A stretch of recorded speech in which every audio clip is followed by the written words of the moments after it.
Hello my dear student, मेरे प्यारे विद्यार्थियों, कैसे हैं आप? बहुत अच्छे होंगे। आपकी स्टडी भी बच्चों बहुत अच्छी चल रही होगी। बेटा, इस वीडियो के थ्रू मैं आपके साथ जुड़ रहा हूं और लिमिट का जो रिमेनिंग पार्ट है मैं उसके बारे में आज आपसे डिस्कस करना चाहूंगा। तो बच्चों, लास्ट वीडियो में मैंने आपके लिए कुछ क्वेश्चन कराए थे। एक कॉन्सेप्ट था, थोड़ा रिवाइज कराना मैं चाहूंगा आपके लिए। एक कॉन्सेप्ट था, अगर आपको ध्यान हो, 1 से छोटा या 1 से बड़ा बताया था मैंने। 1 से बड़ा होगा, अगर उसकी पावर इन्फानाइट है तो वैल्यू मुझे इन्फानाइट मिलने वाली है। अगर 1 से छोटा है और उसकी पावर अगर इन्फानाइट है तो उसकी वैल्यू मुझे 0 मिलने वाली है। तो ये मैंने लास्ट में एक कॉन्सेप्ट बताया था और इससे रिलेटेड एक क्वेश्चन भी कराया था मैंने, जो जेईई मेंस में आया था। आज हम डिस्कस करने वाले हैं इससे जो अगले वाला पार्ट है, जो मैंने लास्ट पार्ट बताया था उससे नेक्स्ट पार्ट जो आने वाला है। तो यहाँ पर आप देख सकते हैं बच्चों, मैंने नेक्स्ट पार्ट में डाला है एस कॉन्सेप्ट। मतलब मैंने पहली वीडियो में बताया था आपके लिए साहिल कॉन्सेप्ट 6 नंबर। तो यहाँ पर दिया हुआ है हाउ टू कैलकुलेट लिमिट, यानी लिमिट को हम किस प्रकार कैलकुलेट कर सकते हैं। तो नोट किया मैंने, limit x tends to a f x tends find, यानी सबसे पहले आपके लिए फाइंड करना पड़ेगा एफ ए। एफ ए किस रूप में बच्चों फाइंड करना पड़ेगा वो मैं बता रहा हूं आपके लिए। देखिएगा, एफ ए इज इनडिटरमिनेंट फॉर्म। अगर एफ ए इनडिटरमिनेंट फॉर्म में आएगा तो नॉर्मली आपके लिए क्वेश्चन क्रैक करना है, जो मेथड होंगे यानी जो लॉजिकल मेथड होंगे उसके थ्रू आपके लिए क्वेश्चन क्रैक करने पड़ेंगे अगर इनडिटरमिनेंट फॉर्म है तो। और मैंने बता दिया इनडिटरमिनेंट फॉर्म सबसे पहले ही मैंने मतलब बताई थी, जो ये टाइप का कैलकुलेट लिमिट वाला। लास्ट वीडियो में आप इसे देख भी सकते हैं। खैर, आगे मैं और मतलब बढ़ना चाहूंगा आपके लिए।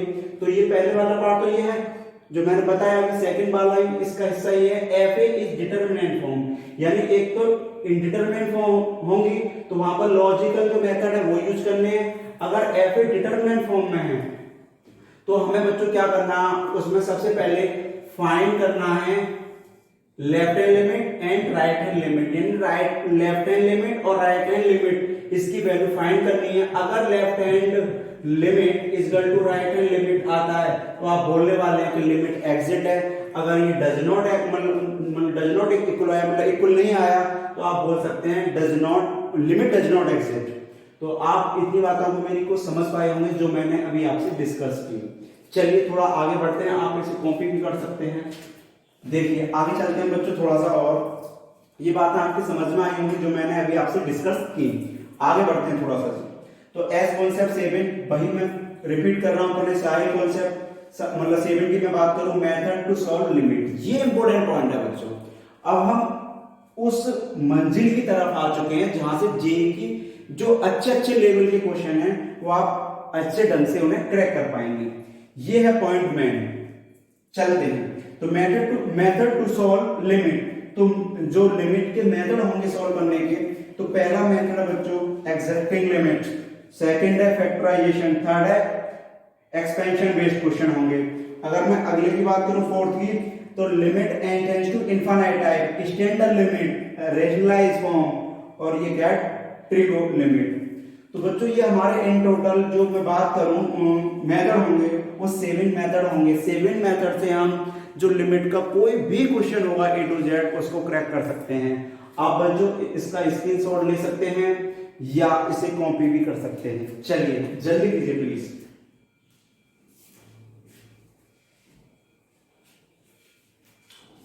चलिए जी बढ़ते हैं आगे।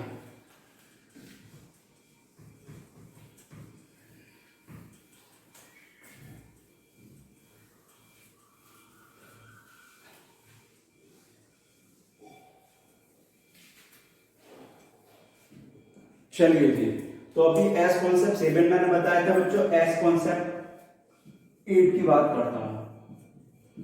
8 का मतलब क्या हुआ, मैंने अभी आपके लिए मेथड समझाए थे। इन टोटल 7 मेथड थे। इसके लिए जो लिमिट के क्वेश्चन है क्रैक करने होंगे तो वो 7 मेथड में से मैंने पहला मेथड लिया है और उसका नाम था, मैंने अभी नोट भी किया था, accepting limit, expanse limit of limit. तो इसमें क्या करना है वो मैं आपके लिए बता रहा हूं बच्चों। तो सबसे पहला पॉइंट अगर इसमें मैं नोट करने की बात करूं तो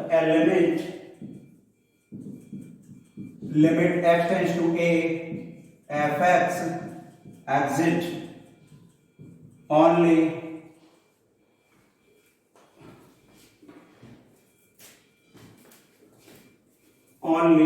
when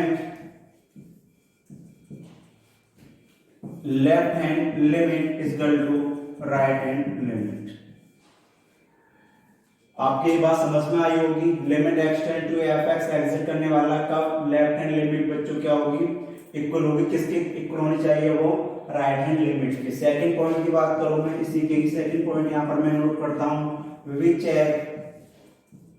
eight left hand limit is equal to right hand limit in following cases.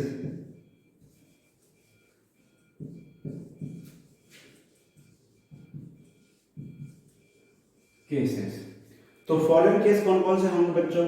पहला पॉइंट आपके समझ में आया हो जो मैंने बोला। अभी सेकंड पॉइंट के बारे में मैं बात करना चाहूंगा कि लेफ्ट हैंड और राइट हैंड लिमिट हमारी मतलब इक्वल होगी इन फॉलोइंग केस। कौन कौन से केस होंगे जिसमें हमें ये मेथड यूज करना है, यानी किस टाइप के फंक्शन होंगे।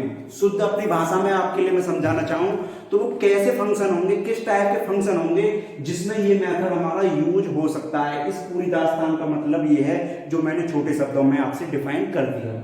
चलिए जी, तो मैं पहले की बात करूं, ए वाले पार्ट की बात कर लूं बच्चों, तो यहाँ पर आप समझ सकते हैं, ये मैंने साइन किसका लगा दिया, मॉड का। यानी जो मॉड वाले क्वेश्चन होंगे या मॉड वाले फंक्शन होंगे, आप इसके कहीं भी ना जाएं, किसी भी मेथड को यूज ना करें। Left hand is equal to right hand limit वाला मेथड यानी एक्सेप्टिंग ऑफ लिमिट मेथड लगाएं और क्वेश्चन को क्रैक करें। तो पहला वाला पार्ट ये हो गया, यानी मॉडुलस फंक्शन के लिए अगर मॉडुलस फंक्शन है तो आप इस मेथड को, इस वाले मेथड को इस फंक्शन में यूज कर सकते हैं या करेंगे।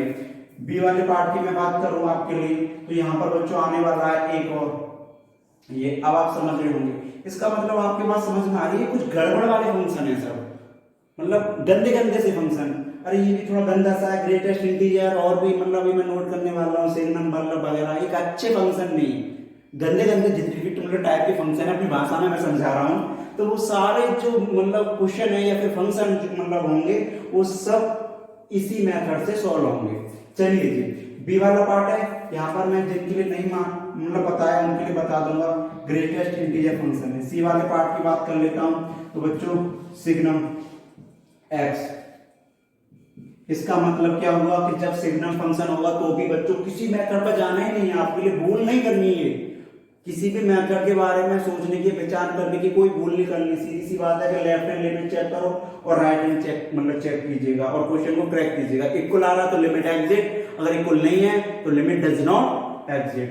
चलिए, ये ए पार्ट है बच्चों, ये बी पार्ट है, ये सी पार्ट है। अगर मैं अगले वाले पार्ट की और बात करूं तो आप इसको भी समझ गए होंगे। ये मैंने किसका साइन बना दिया साहब, फ्रैक्शनल पार्ट है। फ्रैक्शनल पार्ट का भी सिस्टम यहीं से खुलने वाला है। अगले वाले पार्ट की बात करूं, ए बी सी डी ई की मैं बात करूं तो बच्चों डिफाइन फंक्शन,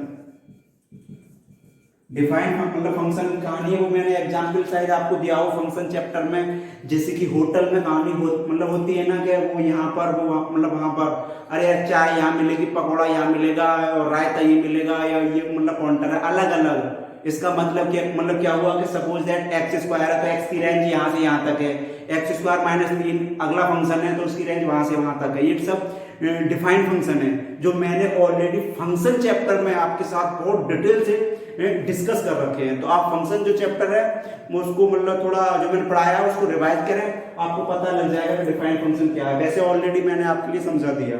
चलिए आगे चलते हैं, ए बी सी डी और अगले वाला पार्ट बच्चों आता है एफ के बारे में। तो एफ वाला जो पार्ट आएगा मतलब बच्चों एक और है चोर फंक्शन। अभी चोर फंक्शन कौन सा आ गया आप सोच रहे होंगे, बेटा वही बात पुरानी में बोल रहा हूँ, शुरू से बोलता हुआ आ रहा हूँ, अब भी बोल रहा हूँ, फंक्शन।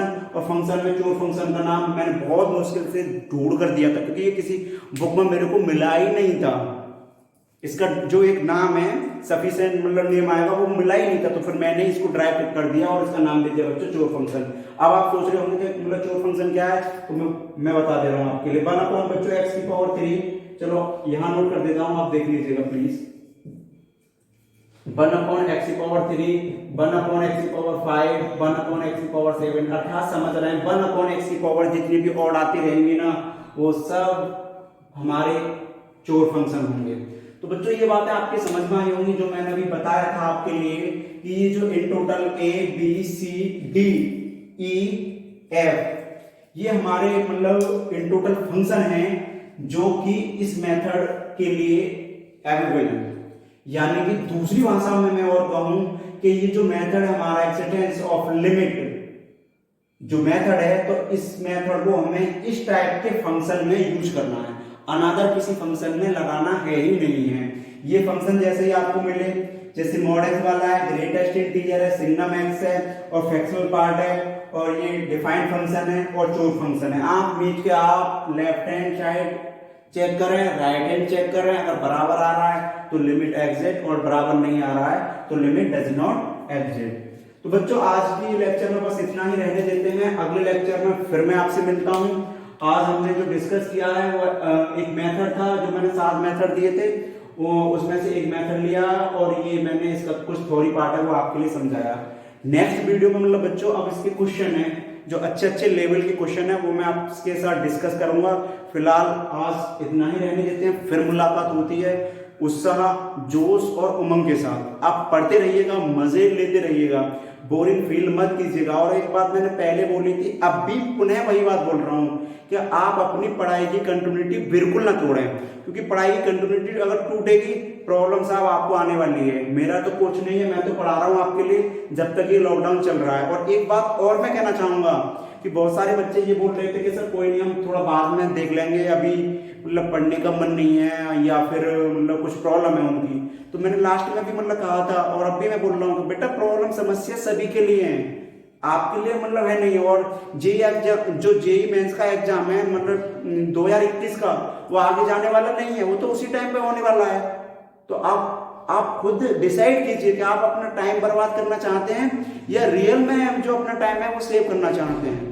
तो मेरी इस बात को बच्चों आप समझ पाए होंगे। आप बिना मतलब फालतू का जो टाइम है उसे बर्बाद ना करें और पढ़ाई पर फोकस रखें, और अपनी जो पढ़ाई है, जो स्टडी है, उसकी कंटिन्यूटी बरकरार रखें, क्योंकि कंटिन्यूटी टूटेगी तो फर्क किस पर पड़ने वाला है, वो आप पर ही पड़ेगा, हम पर कोई फर्क पड़ने वाला नहीं है। मैं अपनी इसी वाणी के साथ आज विराम करता हूं और फिर मिलते हैं अगली वीडियो में। Okay, take care, bye bye बच्चों।